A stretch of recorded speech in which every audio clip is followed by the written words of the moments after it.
Hola, ¿qué tal? ¿Cómo están todas? ¿Cómo están todos? Es un placer tenerlos nuevamente por aquí en este espacio donde ya saben que no hacemos otra cosa que no sea hablar de libros. Mi nombre es Jonathan Frías y esta semana hacemos lo que será el último video del año y quiero cerrar haciendo un conteo de algunos de los libros que más me entusiasmaron a lo largo de este 2023.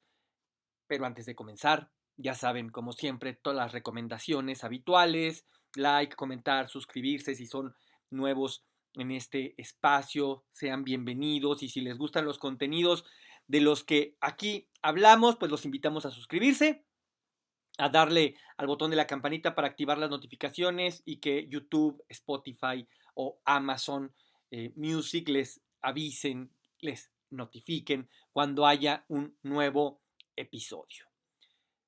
Vamos a comenzar. Como les decía, este año tuve la posibilidad de volver a leer mucho. Tuve, a diferencia de otros años donde mi agenda estuvo bastante más apretada, en este año pude leer mucho. Y eso creo que se va a notar justamente en la diversidad de los libros que seleccioné, que otra vez son solo algunos de los que más disfruté, no necesariamente hay un orden jerárquico, más bien voy a comentarlos en el orden en el que los fui leyendo. Algunos de ellos tienen video reseña más extensa, así que no me dedicaré a profundizar mucho en ellos, sí hacer algunos comentarios muy puntuales para recordarlos y para justamente darle alguna idea a quien no haya visto ese video, a quien no conozca ese libro. Y para comenzar, un libro que a mí eh, ahora me genera una situación como de sentimientos encontrados, porque cuando salió fue una gran celebración, digamos, porque volvía después de un largo silencio y poco después de que hicimos ese video comentando este nuevo libro, eh, murió. Estoy hablando, por supuesto, de Cormac McCarthy y estoy hablando, por supuesto, de su último libro o de sus dos últimos libros que son El pasajero y Estela Maris. Para nadie será una novedad ni ninguna sorpresa que en este espacio queremos y adoramos a Cormac McCarthy. Sigo creyendo que es uno de los más grandes escritores de los que he tenido la fortuna de leer, uno de los más grandes escritores del siglo XX, sin duda alguna, un candidato eterno al premio Nobel, escritor de obras maestras como Meridiano de Sangre o como todos los hermosos caballos, autor de obras bestsellers espectaculares como No Country for Old Men o La Carretera. Estas dos llevadas al cine, creo yo, con muy buenos réditos. La primera, No Country for Old Men, por los hermanos Cohen. La segunda, La Carretera, no recuerdo quién es el director, pero con una brillante actuación de Viggo Mortensen. Y entonces, a finales del año pasado, aparece estas dos novelas publicadas en español por el sello de literatura Penguin Random House, que también en América Latina decidieron sacarlo en un solo volumen, a diferencia de Estados Unidos y Europa, que sí salió en un pequeño box set con las dos novelas por separado. ¿De qué iban o de qué van estos dos monumentos de libros? En la primera, El pasajero, vamos a entrar en una historia que empieza con un momento sumamente perturbador. Y es que nuestro personaje principal, Bobby Western, se tiene que sumergir. Él es una suerte de buzo de rescate, tiene que sacar cosas que se hunden en el mar y él contribuye a hacer esos rescates, a veces para compañías privadas, a veces para compañías públicas. En este caso se trata de un avión, de una pequeña avioneta que se estrella y queda sumergida y hay que ir a hacer el rescate. Cuando él llega y se sumerge, va a ocurrir la revelación de un gran misterio, que es que la avioneta está totalmente sellada por dentro, en el cual hay nueve personas que perdieron la vida, que están ahí sumergidas, y cuando él logra por fin abrir las escotillas para poder entrar, encuentra el manifiesto del avión y se da cuenta que en el manifiesto se reportan 10 personas, es decir, hay, hay una persona que no está ahí y sin embargo todo estaba perfectamente sellado desde dentro. Entonces ahí va a comenzar esta historia de Bobby Western, que en el camino es un personaje como casi todos los personajes que hace Cormac McCarthy, que prácticamente no habla. Sus novelas están llenas de silencio. En ese sentido, es un tipo que nos evoca de inmediato, al menos a los mexicanos, a Juan Rulfo. Una literatura donde eso, los silencios lo inundan absolutamente todo. En este caso, Bobby Western va a ser un personaje de frases muy cortas, muy secas, muy lacónicas incluso. Y esto nos va a llevar un poco todo este misterio, nos va a llevar a la investigación que va a proceder, pero por otro lado, el tipo empieza a generar cierto interés en la gente que va a empezar a investigar y empiezan a preguntar quién es Bobby Western. Y ahí van a descubrir que el pasado de él esconde cosas bastante turbias. Una de ellas, por ejemplo, es que su padre estuvo involucrado en el proyecto Manhattan con Robert Oppenheimer y de alguna manera está involucrado en el desarrollo de la bomba nuclear y es un tipo que, que tiene muchas culpas. Pero por otro lado, se va a revelar la existencia de su hermana Alice, de quien se sospecha que él está enamorado y que hay una relación incestuosa ahí. Es una novela eh, muy profunda, muy inquietante, muy, nuevamente, y perdón que abuse de esto, muy silenciosa. De ahí se da paso a la segunda novela, que es Stella Maris, donde vamos a regresar en el tiempo, nos vamos a ir 10, 12 años hacia atrás de donde ocurren los eventos de perdón, de El Pasajero, y ahí vamos a encontrar una novela técnicamente hablando completamente distinta. Son 10 partes, si no recuerdo mal.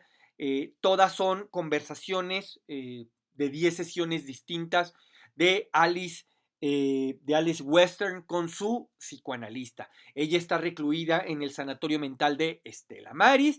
Ella es una matemática brillante, es una digna heredera, digamos, de la inteligencia del padre y es una mujer que de alguna manera eh, retrata que cierto grado de genialidad, por llamarlo de alguna manera, tiene costos muy severos. Ella es esquizofrénica, eh, eso lo vamos a saber desde El Pasajero, donde ella aparece eso también como personaje, está ahí y siempre está hablando con alguien a quien simplemente conocemos como el chico. Ella está encerrada en una habitación y son, digamos, variaciones de la misma conversación cada vez que aparece y es como si ella estuviera encerrada en un loop. La única vez que vamos a verla, digamos, fuera de ese loop es precisamente en Stella Maris, donde ella está conversando y se abre en plenitud con su psiquiatra y él un poco va a entrar en estos juegos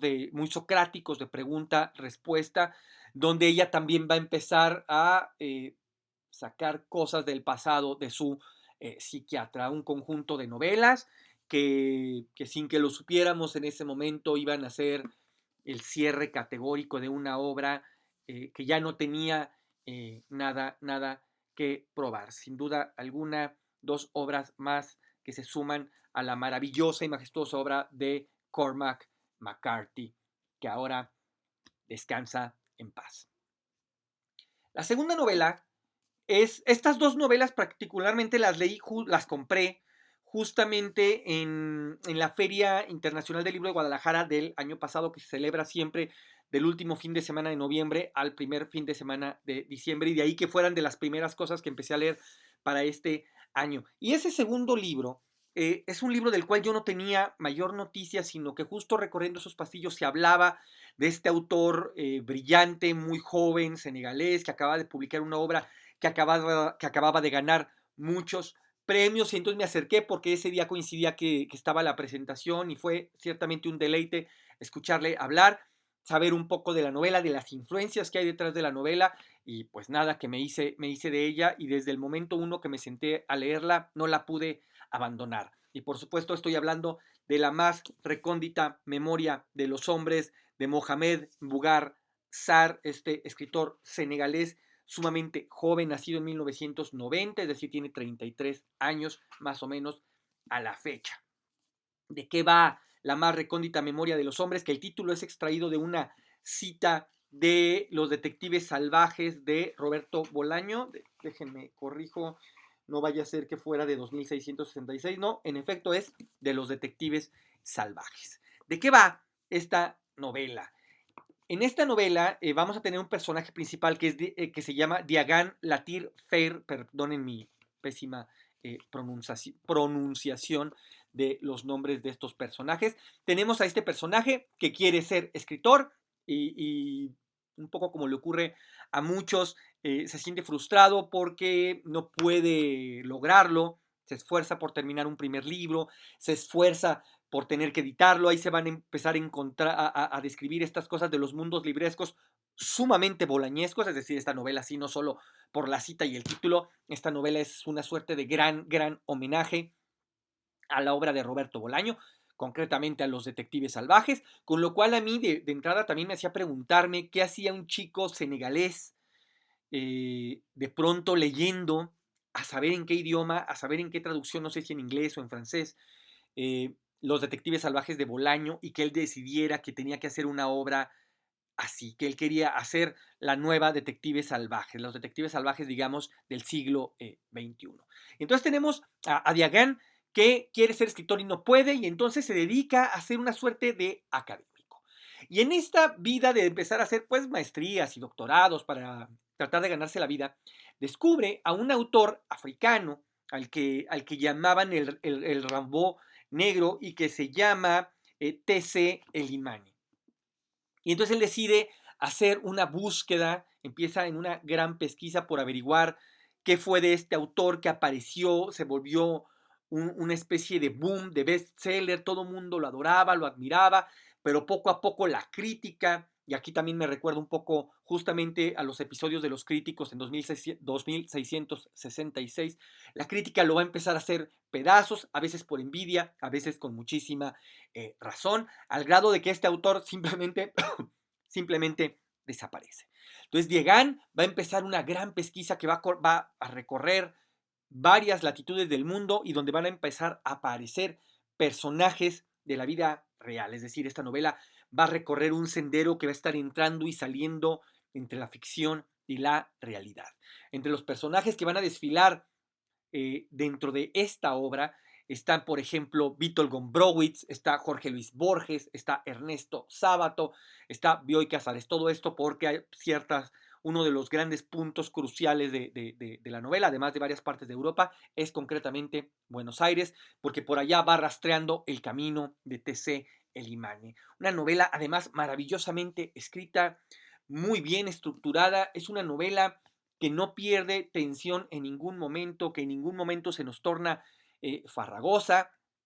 Es una novela libresca, es decir, es una novela que contiene muchos libros, que se está discutiendo la obra de muchos libros, hay muchos pasajes, ya se imaginan, pasajes, digamos, un poco de café, donde los personajes están discutiendo la obra, no solo la obra central que se está buscando dentro del libro, que es la obra de T.C. Elimane, sino la obra de muchos otros autores y autoras contemporáneas, ¿no? Sin duda alguna, una novela que disfruté muchísimo, la más recóndita memoria de los hombres. En tercer momento tengo un libro que confieso que empecé, que es un libro raro para hablar de él, digamos, en estos espacios, son libros de los que poco se habla. Incluso en YouTube habrá pocas reseñas, lo que sí hay son muchas como conferencias de lo que implicó este libro. Es un libro que yo empecé a leer hace 3 años y elegí desde entonces de manera alevosa, es un libro que se divide en 3 partes, leer una parte por año. Y por eso es que este año correspondió que leyera la última parte y que se diera el cerrojazo final de un libro que me dejó verdaderamente asombrado y maravillado. Y no estoy hablando de otra cosa que no sean los diarios de Emilio Renzi, del maravilloso Ricardo Piglia, en esta edición que ya está toda sucia y toda maltratada porque justo no la he soltado a lo largo de 3 años. En esta edición que yo tengo están los 3 tomos reunidos. Yo sé que Anagrama los tiene publicados por separado, pero bueno, yo lo conseguí en esta edición de bolsillo justamente también en una feria del libro, aunque esta creo que fue, si no recuerdo mal, en la feria del libro de mi ciudad, aquí en Aguascalientes. ¿De qué va? Para si hay alguien que no sepa quién es Emilio Renzi. Emilio Renzi es, de alguna manera, el alter ego o una suerte de doppelganger del tremendo Ricardo Piglia. Es un personaje que es él y que a veces aparece en alguna de sus novelas. Por recordar alguna muy iniciática, él aparece es el personaje de Respiración Artificial, una novela maravillosa a la que habría que acudir siempre y leer y releer, porque justamente es la primera novela de Piglia, si no recuerdo mal, y es una novela donde el joven Piglia ya daba muestra de un gran dominio de la técnica. Él ya había publicado anteriormente a ese libro algunos volúmenes de cuentos y él fue una suerte de secretario personal de Jorge Luis Borges, un académico especializado en Jorge Luis Borges y en el cuento, en el desarrollo de las tramas del cuento. Hay un par de conferencias en YouTube de Piglia hablando justamente de cómo se desarrolla la trama de un cuento, donde él habla su tesis principal de que los grandes cuentos siempre tienen dos tramas. Y la primera trama siempre va en función de la segunda y la segunda tiene que ir en función del cierre de la primera. De manera más extensa pueden ir a verlo a él o acudir a su libro sobre crítica literaria, que ahí también lo expone de manera maravillosa. En los diarios de Emilio Renzi son los diarios de Ricardo Piglia, desde que es un joven. Él decide compartir estos diarios, digamos, no un diario de vida, es decir, sé que él llevaba diarios desde más joven, pero él empieza, digamos, a darle orden a estos cuadernos para ya con el objetivo claro de publicarlos, a partir, digamos, de que él cobra conciencia de dos cosas. La primera, de que él quiere ser escritor. Que pase lo que pase, va a vivir de la literatura. Y la segunda, que todo es literatura, es decir, que los diarios mismos son un ejercicio estilístico y que nada tienen de verdad. Es decir, que aunque los hechos que se nos estén contando sean completamente verdaderos, la mera selección de eventos, puesto que uno no lleva, quienes lleven diarios podrán saber esto, uno no anota la totalidad de su día en estos cuadernos. Primero, porque uno lo vivió y ya lo sabe, y segundo, porque uno entiende que la vida en términos generales es muy aburrida. Entonces un diario no es más que la conformación de cierto orden y de cierta estructura a esa vida que es muy aburrida. Y entonces Ricardo Piglia, a través del personaje Emilio Renzi, nos va a ir contando, digamos, todo ese peregrinaje que es su vocación y después su vida profesional de escritor. El primero de los diarios se llama Años de Formación y todos los tres diarios tienen más o menos la misma extensión, rondan las 350, 400 páginas en esta edición de alrededor de 1200 páginas. Aquí vamos a ver justamente al Piglia de la formación, al Piglia inseguro, al que está empezando a leer, los comentarios puntuales de todo lo que está leyendo, la capacidad de análisis que tiene sobre cada una de sus lecturas, las notas que tiene, las ideas, que le van surgiendo, la pasión que tiene por los escritores que más lo deslumbran. Hay pasajes enormes y enormes y enormes, por ejemplo, sobre Pavesi, uno de sus escritores fundamentales. Borges va a ser otro, pero Pavesi de manera particular. Vamos a un poco a hacer una suerte de metalectura, porque hay unas partes donde Piglia empieza a leer los diarios de Pavesi. Entonces es muy interesante estar leyendo los diarios de Pavesi a través de los diarios de Ricardo Piglia. No sé si alguno o alguna de ustedes que sea escritora o pretenda ser escritora y algún día sea famosa y se publiquen sus diarios y lean esto, pudiéramos hacer una triple lectura, ¿no? Los diarios de Pavesi a través de los diarios de Piglia, a través de los diarios de alguno de ustedes. Eso sería sin duda maravilloso y si no, por lo menos sería, creo yo, pretexto para una gran obra de ficción. Es decir, uno no se tiene que esperar a ser escritor famoso y ya encumbrado y ya retirado para publicar esos cuadernos cuando se pueden hacer desde la ficción.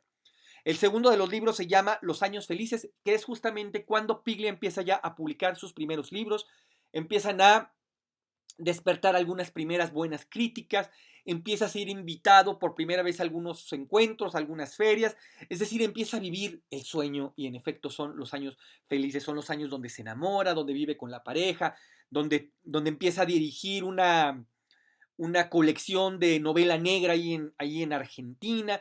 Y entonces podemos ver eso, al tipo en plenitud, donde todo está bien. Para terminar con un día en la vida donde todo esto parece de pronto ser un sueño y se vuelve real y se empieza a despertar de cada una de esas cosas, donde los viajes a los encuentros, donde los hoteles, donde todo empieza a ser cansado, donde la salud empieza a menguar, donde uno ya prefiere el café y el desayuno en la mesa de la casa, que la estridencia de la calle y los hoteles y eso, los tumultos de escritores que tampoco son tan divertidos, digamos, ¿no? Este libro, creo yo, es el cierre perfecto para los que amamos a Ricardo Piglia. Y es un libro al que extrañamente, si nadie ha leído a Piglia, yo sí recomendaría también que empiecen por ahí. Es decir, uno llega a los diarios de los escritores que ya admira regularmente. Pero yo en este cuaderno, en estos cuadernos particularmente, sí encuentro que si alguien de manera un poco descuidada, un poco despistada, los tomara primero, creo que podrían admirarlo y a partir de ahí podrían ir ya con cierta información y ya no tan desprotegidos a la obra ficticia. Claro, el camino, la puerta de entrada más clara y digamos más segura desde mi punto de vista sería entrar por el tomo que publicó Anagrama hace un par de años y que yo estoy leyendo también justo por años, que es el de los cuentos completos, los 6 libros de cuentos de Ricardo Piglia, y luego entrar por su obra novelística y por su obra crítica, porque además es una obra vastísima, y Piglia creo que es uno de los clásicos modernos de las letras hispanoamericanas, por supuesto, y de las argentinas, desde luego. El cuarto libro es un libro sumamente doloroso,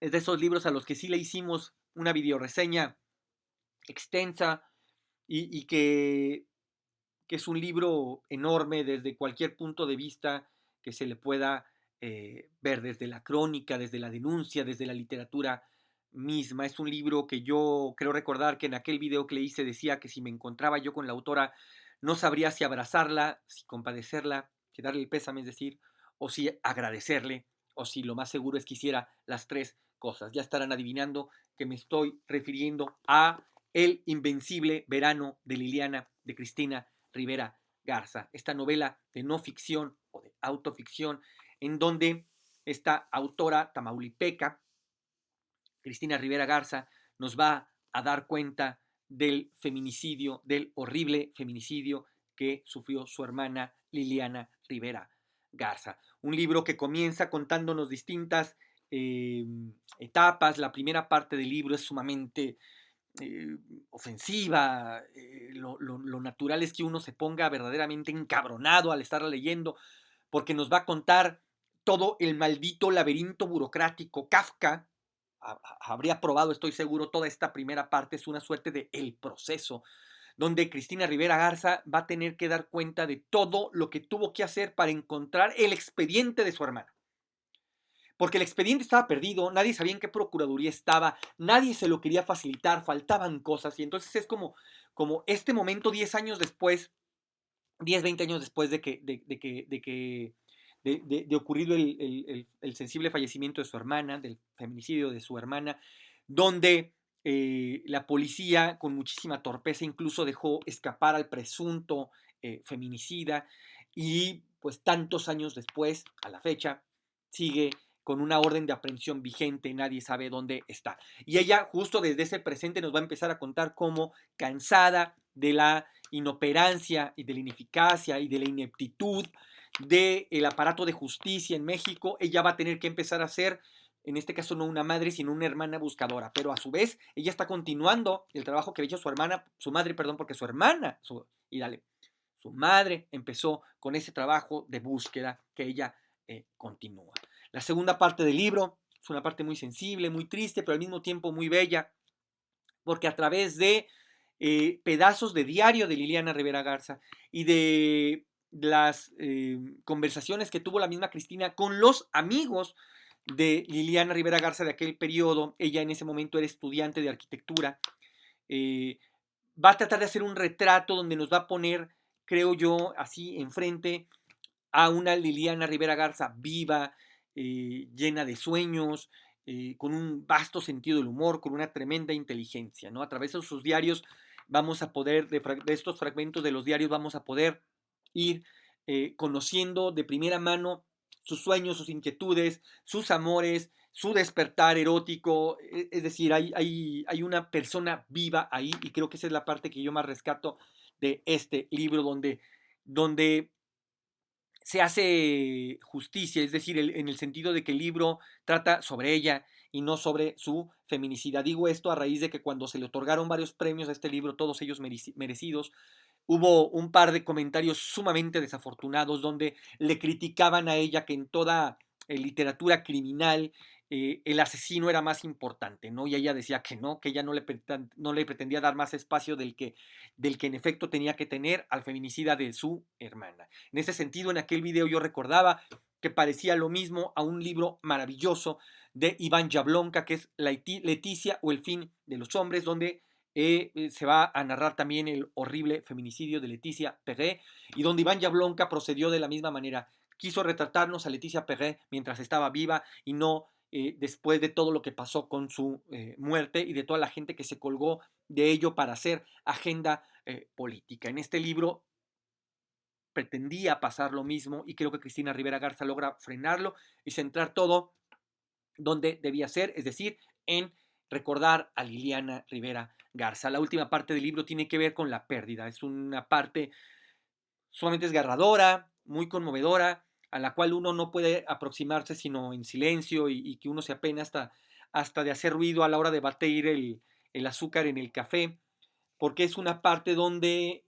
Cristina Rivera Garza se siente a hablar con sus padres, con su madre y con su padre, y les empieza a preguntar cómo fue todo ese proceso, cuando se enteran de la muerte, todo el primer proceso judicial de qué va a pasar con el cuerpo, y por supuesto todas estas primeras pesquisas policiales que no llevaron absolutamente a nada, o mejor dicho, que fueron tan torpes que a lo único que llevaron fue a alertar al feminicida de que ya iban tras de él, y le dieron todo el tiempo del mundo para que pudiera escapar. El invencible verano de Liliana es una obra verdaderamente maravillosa, no solo por todo lo que acabo de contar, sino como obra literaria, que tiene un precio, pero verdaderamente invaluable. El siguiente libro es un libro de historia. Hace un año hicimos un comentario también sobre una de las más grandes obras literarias que yo haya leído en mi vida, y que por ahí fue un gran placer que muchos de ustedes me escribieron algunos comentarios que se estaban atreviendo a entrar a ese libro y no saben qué gusto me dio, que era Vida y Destino de Vasily Grossman, que básicamente es una suerte de guerra y paz de nuestra era, del siglo XX, al menos de mi era, un libro publicado en los 80, del cual creo haber comentado también en aquel momento lo suficiente sobre la vida misma de Vasily Grossman, que es una vida verdaderamente impresionante, y que es tan misteriosa quizá como el libro mismo de Vida y Destino. Hay que revisar también con la misma pasión la biografía de Vasily Grossman. El caso es que ese libro está basado, no únicamente, pero sí, digamos, es el eje angular de esa obra, la batalla de Stalingrado. Y entonces en esos días se reeditó un libro del cual yo lo tenía en una copia digital, pero por alguna razón no lo había empezado a leer, y cuando lo reeditaron pensé que era justo el momento de hacerlo. Me lo compré en un Sanborn, si no recuerdo mal, y estoy hablando de Stalingrado, de Anthony Vivor, un libro de una documentación anonadante, de un libro que está documentado hasta la última gota. Es un libro que no deja lugar a mayores dudas, un libro maravillosamente escrito. Los americanos, si algo saben, es hacer novelas históricas, digamos, porque también hay que poner en claro eso. La historiografía americana quizá no es la más confiable, porque ellos entendieron que para ellos la historia tenía que ser un producto que había que vender. Entonces ellos se cuidaron más en apurar la forma sin que esto implique necesariamente descuidar el fondo, a diferencia, por ejemplo, de la historiografía mexicana, donde el fondo es lo más importante, donde ellos están claros que están develando historia y no entreteniendo lectores, por decirlo de alguna manera quizá bastante ruda y seguramente bastante exacta. Así que si hay algún historiador que de pronto se pueda sentir ofendido con esto, no lo hago con esa intención, sino con marcar una diferencia de cómo son los libros de divulgación histórica en México y cómo son los libros de divulgación histórica en Estados Unidos. En este libro, Anthony Beevor nos va a contar desde digamos que se va muy atrás porque ningún evento histórico está alejado de su contexto. Es decir, todos los eventos históricos de los que podamos hablar empezaron muchos años antes de que empezaran. Todos tienen una fecha de nacimiento, una marca de nacimiento, una suerte de lunar que nos permite identificarlos, pero sus rastros están mucho más atrás. Es decir, que el incendio que vemos como evento histórico regularmente empieza con alguien apilando leña. Y eso es lo que hace Anthony Beevor aquí. Empieza a contar todos los eventos que se fueron dando en la Europa del primer cuarto de siglo, en la Europa de la postguerra, de la Primera Guerra, de la Gran Guerra, y de cómo se van acomodando, digamos, las fichas en ese tremendo y complejísimo tablero que era Europa en ese momento, para que surgiera el antisemitismo, no como una eh, invención alemana, sino como una consecuencia de algo que se ha sufrido durante siglos y siglos. El pueblo judío ha sido perseguido durante siglos y siglos y siglos. Y es ahí, digamos, donde se dan las circunstancias para que este encono y este odio, digamos, explote. Está la chispa adecuada para que esto brote y se da, digamos, lo que todos sabemos en este evento y las tropas alemanas invadiendo Austria, invadiendo Polonia, invadiendo Francia, invadiendo Hungría, invadiendo Checoslovaquia, los primeros acuerdos entre Joseph Stalin y Adolf Hitler, de cómo se parte en Alemania como si fuera cómo se parte en Polonia como si fuera cualquier cosa, el pacto que tienen de no invasión y cómo Hitler decide romperlo. Y cómo se dan estos primeros ataques con la Blitzkrieg, cómo se dan los pinches ataques brutales y rapidísimos, y cómo se dan estas primeras batallas de ego donde los ejércitos alemanes pudieron haber ido prácticamente en línea recta sin que nadie les estorbara hasta Moscú, pero Hitler decide, eh, digamos, darse una victoria moral al tomar la ciudad que lleva el nombre de en este momento su enemigo y es Stalingrado, y nos van a dar cuenta de la batalla más feroz de toda la Segunda Guerra Mundial, una batalla que se extendió por meses y meses y meses y meses, la batalla que más vidas costó, si tenemos en cuenta que a Polonia la tomaron en una semana, que Austria entraron caminando, que Francia fue totalmente tomada antes de 3 semanas, con Stalingrado no pudieron. El tiempo que les tomaba avanzar 50 metros era el mismo tiempo que le tomaba al enemigo recuperarlos, y es la batalla más cruel de la que tengamos noticia, de verdad, que meterse a las páginas de Stalingrado de Anthony Beevor es una cosa monstruosa, es una cosa verdaderamente atroz. Un libro que viene acompañado, como casi todos estos libros, con un buen archivo fotográfico. Afortunadamente, y esto es algo que yo celebro, un archivo fotográfico no estrictamente eh, enfocado en la desgracia humana, sino más bien en los actores. Es decir, fotos de perfil de estos de identificación que tenían algunos de estos soldados, fotos de la ciudad antes y después, es decir, ese tipo de documento que nos permite, digamos, imaginar de mejor manera el escenario en el que se desarrolló esta batalla. Stalingrado de Anthony Beevor es un libro verdaderamente espectacular. Después de él, esto está volviendo larguísimo, pero bueno, así suelen ser estos videos de video reseñas. Después, el siguiente libro, que de este sí no haré gran comentario, es Las cartas del boom de Julio Cortázar, Carlos Fuentes, Gabriel García Márquez y Mario Vargas Llosa. A este libro también le hice una reseña muy extensa y creo que no tiene nada más que decirse. De este libro también escribí algo, una columna para la revista digital El Reborujo Cultural, por ahí la pueden encontrar titulada Café para Cuatro, y es justamente donde hablo de esto. Este libro es una maravilla, porque es como ver cómo se van sentando a la mesa estos 4 titanes de la literatura hispanoamericana, que son los más importantes, pero no los únicos autores del boom latinoamericano, y vamos a ir presenciando cómo se gesta la profunda amistad, cómo se divide esa profunda amistad, cómo se van creando las obras, cómo se apoyan, en fin, una obra fundamental para todos los amantes de estos 4 escritores, pero también para todos los interesados en estudiar el periodo literario hispanoamericano conocido como el boom latinoamericano.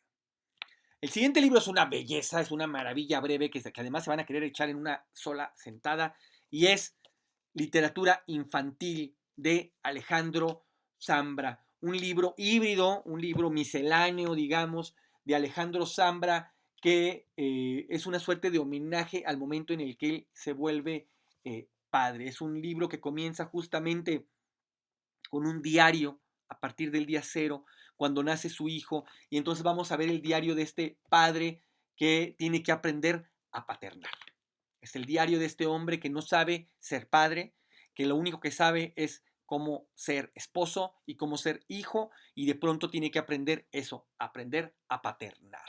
Y entonces empieza este libro con ese maravilloso diario para dar cuenta a una serie de textos y de crónicas y de textos ficticios, quiero decir, y algunas crónicas de su recorrido por todo esto. ¿No? Hay una parte maravillosa donde el pequeño hijo de Alejandro Zambra ya gatea y él empieza a hablar desde las perspectivas de ver el mundo desde el piso, las clases que toma con su esposa, también escritora, porque empieza a entrar un pánico así horroroso sobre que su pequeño hijo no le vaya a dar muerte de cuna, y entonces empieza a tomar un montón de cursos para proteger al pequeño de todos los males, y luego empieza a hacer estas cosas que creo que nos pasa a todos los que somos padres y madres, por supuesto, que es empezar a espejear, ¿no? Cuando él empieza a ver la relación tan profunda y tan hermosa y tan maravillosa y tan mágica que se empieza a dar entre su pequeño hijo y su padre, y él empieza a preguntarse lo que todos nos preguntamos, ¿no? Este abuelo maravilloso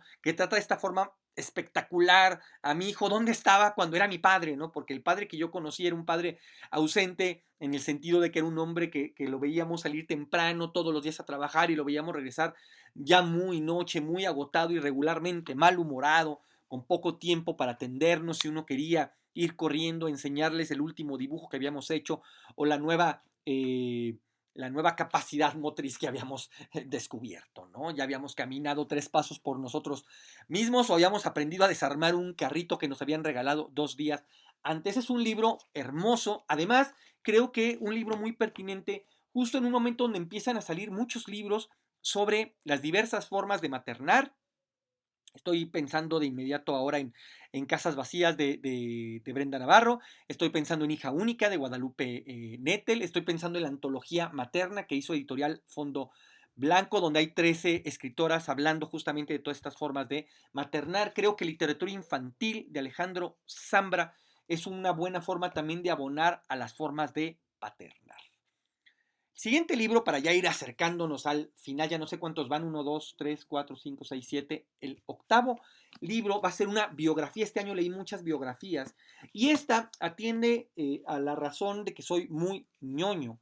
Y cuando se anunció que iba a salir la película de Oppenheimer, esta última película de Christopher Nolan, a mí me entusiasmó mucho. Yo quería saber un poco de este personaje. También tenía muchas dudas porque yo no soy nada fan del cine de Christopher Nolan. Y entonces, un poco atendiendo a mi curiosidad por el personaje y queriéndome curar de espantos, fui y me hice de El triunfo y la tragedia de J. Robert Oppenheimer, Prometeo americano, esta maravillosa biografía de Kay Beard y Martin J. Sherwin, del cual en su momento quise hacer video, pero les confieso que no me atreví, primero porque creo que es una biografía que me rebasaba por todos lados. Desde el momento uno empecé a fascinarme con el personaje, un personaje de una brillantez deslumbrante. Uno más o menos lo asume desde el momento en que sabe que él logró, más allá de las implicaciones, no estoy haciendo ningún juicio moral en este momento, más allá de las implicaciones de sus logros científicos, él fue el primero en lograrlo y él fue el que enseñó el camino para lograr estas cosas. Uno asumía que había que ser más o menos brillante para lograr eso, pero no sabía cuán brillante, no sabía con cuánta gente se había vinculado, cuánta gente había estado involucrada, no solo en el proyecto Manhattan, sino digamos en la cosmovisión completa de la forma de entender la física, nuestro mundo y el universo de J. Robert Oppenheimer. Es decir, la primera cosa por la que no quise hacer la videoreseña es porque me sentí profundamente rebasado. Y la segunda es porque el tremendo Javi Santolaya hizo una serie de videos, si no recuerdo mal, fueron 5 de buena extensión cada uno, donde desmenuzaba a plenitud no solo el libro, la película, sino a todos los personajes. Así que dije, si no tengo nada absolutamente que agregar, lo único que diré sobre el libro de Prometeo Americano es, primero, léanlo, y segundo, vayan a ver esos videos de Javi Santaolalla, que son una completa belleza. El siguiente libro es lo que hoy, perdón, lo que hoy sabemos, la última novela de Mario Vargas Llosa. Le dedico mi silencio, una novela a la que hace muy poquito le hicimos toda una video reseña y es una novela muy linda. Han pasado las semanas de que la terminé de leer y ahora que estaba haciendo la selección de libros para compartir con ustedes no pude dejarla fuera. Eh, lo pensé, lo consideré, dado la cercanía. Es el último video que tengo subido antes de este.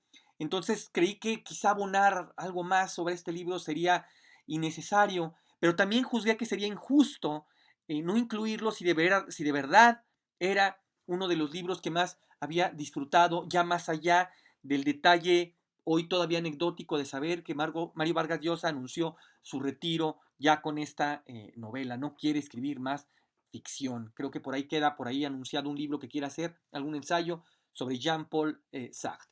¿De qué va? Brevemente le dedico mi silencio. Es una novela donde nuestro personaje principal, Toño Azpilicueta, que es un experto de la música criolla, de los valses peruanos, un día descubre a un músico que se llama Toño Andolfino, si no recuerdo mal, perdón, Lalo Molfino. Nuestro personaje principal es Toño Azpilicueta y el músico al que descubre es Lalo Molfino, que es un guitarrista que lo deslumbra. Yo en el video que hice sobre el libro decía que por la forma en la que nos lo presenta, a mí me recuerda mucho a lo que sabemos que ocurre con Robert Johnson o con el mismo Charlie Parker, estos músicos que de pronto un día aparecen y son genios y no hay ningún rastro de pedigrí detrás de ellos, es decir, no sabemos con quién estudiaron, quién les enseñó, qué aprendieron, sino que un día simplemente ya eran genios. Y entonces este personaje muere y Toño Azpilicueta va a decidir hacer un libro sobre la música peruana, tomando como eje vertical la vida de Lalo Molfino, un libro maravilloso que viene a cerrar una obra que, como decía al inicio de este video con Cormac McCarthy, no necesitaba demostrarle nada a nadie, así que se escriben por el gusto que tenían estos hombres de seguir escribiendo. Le dedico mi silencio, perdón, de Mario Vargas Llosa. Es uno de los libros más lindos que leí este año. Y el último libro, este es quizá una trampa, porque meter estos libros meter estos libros en este tipo de conteos debería estar prohibido, ¿no? Es como cuando Milos Forman llevó al cine esta maravillosa obra de Amadeus. Me parecía completamente injusto que Mozart estuviera nominado a mejor composición para película, ¿no? Es decir, ¿quién le va a ganar? Es Mozart, no jodamos.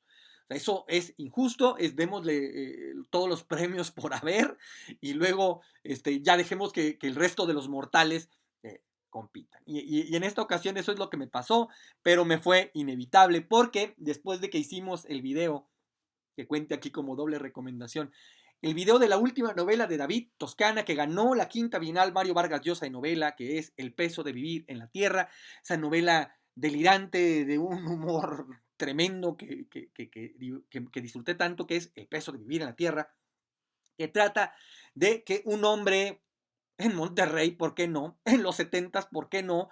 Un tipo que era amante de la literatura rusa, un día decide querer empezar a vivir como los personajes de esos libros que él está leyendo y a partir de ese momento decide cambiarse el nombre y empieza a vivir como si fuera Rodia Raskolnikov.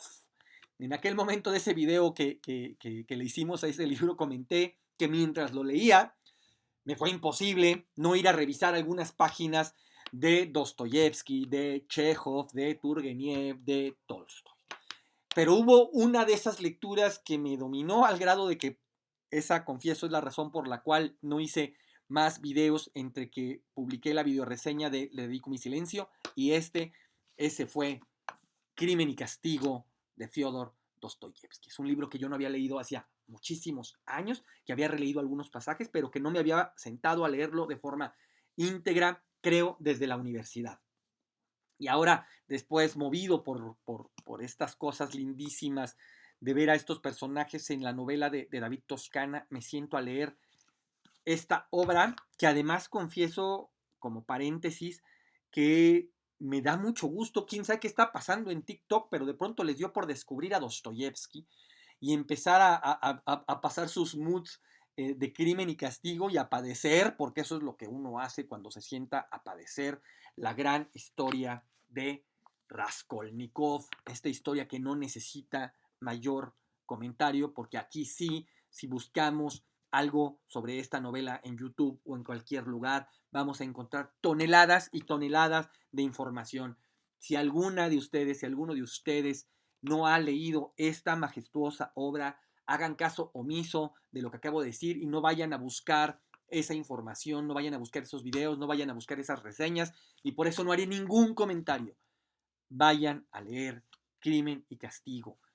Creo que no es ninguna exageración decir que es una de las 3 o 4 obras de las que, sin temor a equivocarnos, podemos afirmar que en efecto cambiaron el curso de la literatura universal, que enseñaron el camino que lleva hacia la profundidad del alma humana.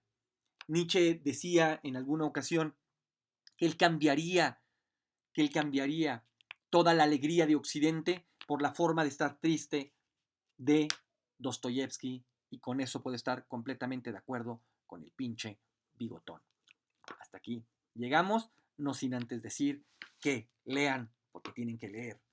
Me llamo Cuerpo, que no está, la poesía reunida de Cristina Rivera Garza. Este año pude leer mucha poesía, pero es imposible reseñar un libro de poesía. No se puede hablar de un libro de poesía. Y si hubiera uno a lo largo de toda la poesía que leí este año, es la poesía reunida de Cristina Rivera Garza y Llamo Cuerpo, que no está.